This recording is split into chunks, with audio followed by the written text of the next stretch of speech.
pada waktu diberangkatkan Irian. Begini Mbak ya, pada jam 11 malam, saya enak-enak tidur dibangunkan oleh komandan saya. Bangun.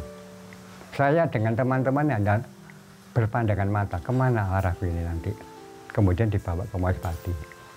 Maspati itu sudah ada pesawat Hercules 3. Saya Hercules nomor 3. Kemudian terbang ke Makassar. Belum tahu akan kemana saya ini, belum tahu. Kemudian terbang lagi ke Ambon. Ke Ambon juga belum tahu kemana saya ini akan dibawa. Belum tahu, akhirnya dinaikkan truk dibawa ke hutan. Ke hutan di situ briefing itu istilahnya kalau bahasa Jawa begandring ya. Gandring. Kamu akan diterjunkan di Irian Barat di Merauke. Di sana sudah banyak temanmu yang menantikan. Padahal ini tidak ada orangnya. Jangan menyerah, kalau menyerah bawa merah putih bersama-sama saya, katanya Jenderal LB Murdani gitu, dan Dr. Ben Boy gitu. Kemudian jam 3 pada waktu hujan saya diterjunkan. Memang begitu terjun saya tidak mau di nomor berapa, saya minta nomor 1. Kalau nomor 4 atau 5 kadang-kadang koyok-koyokan gitu. Jadi kupuh. Begitu ada lampu merah, ya hanya pandang-pandangan saja dengan teman itu. Kemudian lampu kuning, siap. Kokelnya itu dikatakan nomor 3 begitu go terjun jam 3 hujan itu. Kemudian lewat saya kesangsang di pohon itu, di pohon. Terjun payung itu Mbak? Iya, jam 3 kesangsang di pohon itu. Bagaimana saya harus turun? Itu jam 6 baru turun. Mau turun talinya itu sudah tidak sampai di tanah. Ada pohon Mbak kecil gitu loh, kira-kira sepupu begini. Saya tarik ini, bisakah saya meloncat? Katanya komandan saya yang dibawa namanya Pak itu. Terus bagaimana? Sepatu saya lepas, semua saya jatuhkan. Saya loncat seperti kera. Saya menyebut Allah, Gusti Allah, tolonglah aku gitu. Hanya berteriak terus saya, ya Gusti tolonglah aku, Gusti tolong aku. Akhirnya saya loncat seperti kera itu turun dari sana saya muntah karena mungkin digoyang pohon itu tadi. Jarak kira-kira 100 meter sudah ketemu sama Belanda. 100 meter, atau Belanda itu. Mau saya tembak, enggak boleh, jangan. Nanti, lu perang ya Pak? Ya perang itu, aku ditembak, oh jadi disik. Itulah lewat saya. Jadi selama 5-6 bulan, mulai bulan 3 sampai bulan Agustus itu kan 6 bulan Pak. 6 bulan. Yang makan hanya 7 hari. Selanjutnya sudah tidak makan 5 bulan. Sama sekali tidak makan. Nah, itu saya katakan memang di Irian Barat itu yang banyak itu melawan kelaparan dan melawan Medan. Kalau melawan Belanda itu ringan melawan Belanda itu sebenarnya. Nah, kelaparan itu, mana orangnya kalau sudah kelaparan itu tidak bisa bergerak. Hanya mencuri pohon itu, pisang, mencuri itu, ubi kayu itu juga mencuri, tapi diuber-uber sama orang sana itu.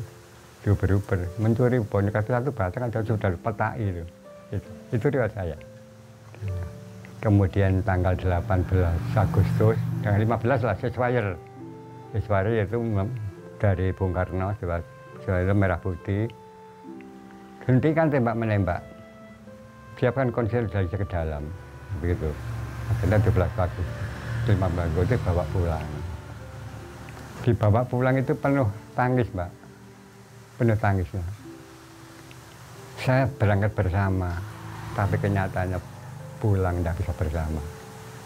Teman saya tinggal di sana untuk selama-lamanya itulah. Jadi saya ingat teman-teman saya, mengapa saya masih diberi. Dari 140 orang terus Tinggal 12, 112.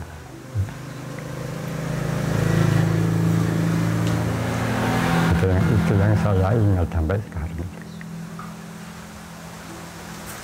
Bagaimana Mbak orangnya sekarang begini ini ya. Ditinggal temannya satu aja beli rokok, kok enggak ada yang pulang, kok lama enggak pulang-pulang, pasti begitu. Iya dong, itu dia yang begitu.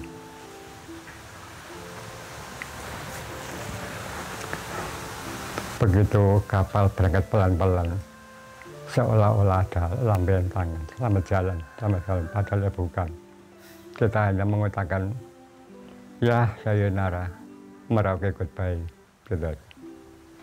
Tinggalkan teman untuk selama-lamanya. Dan baru kita kenal. Kabut-kabut di kota raja, biarpun hancur, badan tersiksa, asal ini berat sudah kenal. Gitu.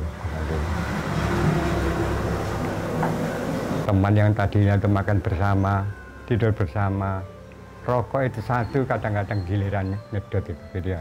Kok dia bisa dengan saya untuk selama-lamanya, itu yang menjadi tetesan air mata yang membasahi pipi saya kanan kiri. Itu yang saya ingat. Mengenai dengan adik-adik anak-anak ini, contohlah perjuangannya Mbah yang begini ini. Kalau saya besok sudah mangkat, diambil sama Tuhan, mungkin penerus-penerus ini yang saya minta. Begitu juga adik yang perempuan ini. Contoh Mbak Herlina, pada waktu itu Mbak Herlina juga ikut terjun di Irian Barat. Herlina pulang bila selamat hanya mendapatkan bending emas dari Bung Karno. Herlina, daripada aku mati karena patah hati, lebih baik aku ikut berjuang di Irian Barat. Itu coba dicontoh. Jadi jangan patah hati dengan pacar, enggak apa-apa patah hati. Kebanyakan gitu.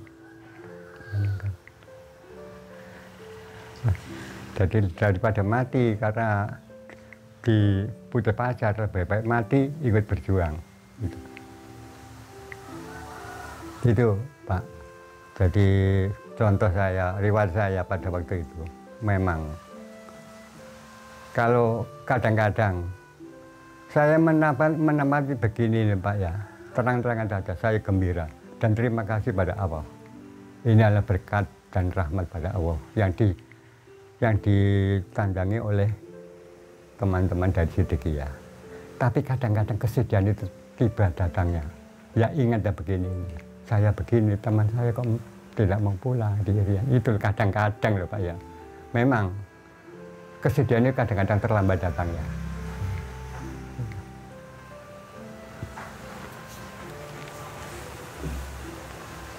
Sementing sarane jenengan wau kangge generasi muda nih. Iya, generasi muda ini jangan sampai ditinggalkan, jangan sampai dilupakan. Teruskanlah anak-anakku perjuangan ini. Walaupun sekarang kan tidak ada perang, tapi negara kesatuan Indonesia ini harus dijaga dengan baik-baik.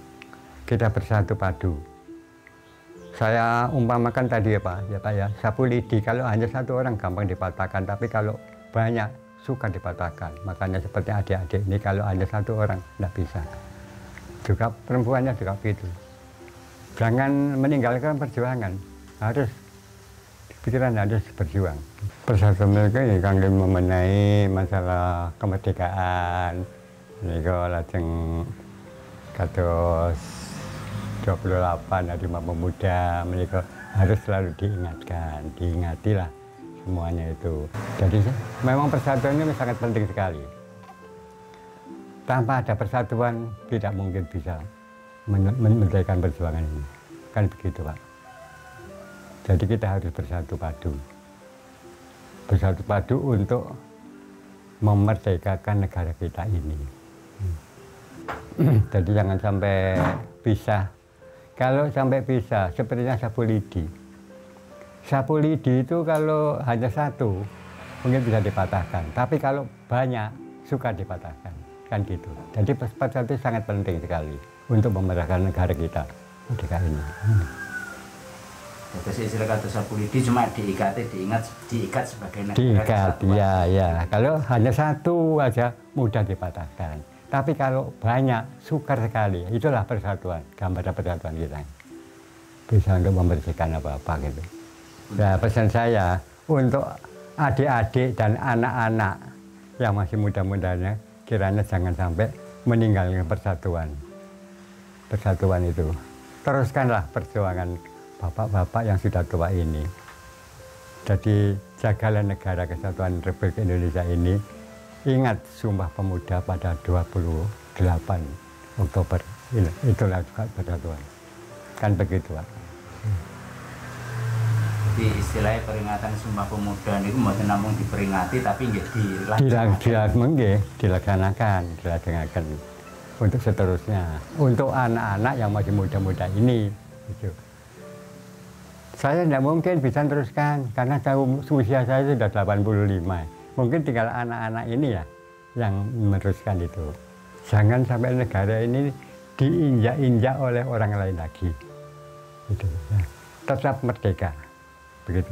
Jadi sudah merdeka ini kan sudah 100% Pak ini. Kalau dulunya sudah merdeka, tapi ada yang sebagian kecil yang belum merdeka, ya Irian Barat itu.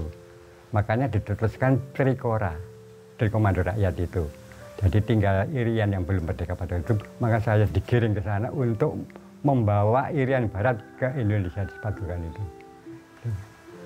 Itu. Perlu nih Kang ya Kang, untuk Perlu, iya, pertahankan. Jadi pun ngantos diinjak-injak lagi. Ya, jangan sampai diinjak-injak oleh orang lain lagi. Ya penjajah itulah Mbak ya, penjajah. Memang itu sudah menjadi cita-cita saya sejak kecil. Saya ingin berjuang sejak saya dilahirkan orang tua saya. Ya kok delalah, ono karene musuh londo lah gitu, itu lah.